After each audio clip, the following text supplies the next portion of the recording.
मनुवादी विचारसरणी ही पुरोगामी महाराष्ट्राला न शोभणारी आहे आणि एकंदर पुरोगामी महाराष्ट्राला अशोभनीय ज्या गोष्टी सुरू आहेत या विरुद्ध लढा पुकारणं हाही प्राधान्य राहील.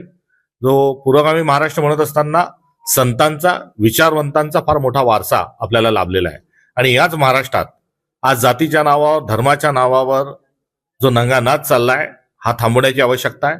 आज कोण कोणत्या जातीचा हे बघून जर लोक किराणा घ्यायला जात असतील, कोण कोणत्या जातीचा हे बघून जर वारकरी संप्रदायामध्ये कुठे कीर्तनाला महाराज जर बोलवल्या जात असतील तर ही बाब अत्यंत अशोभनीय आहे.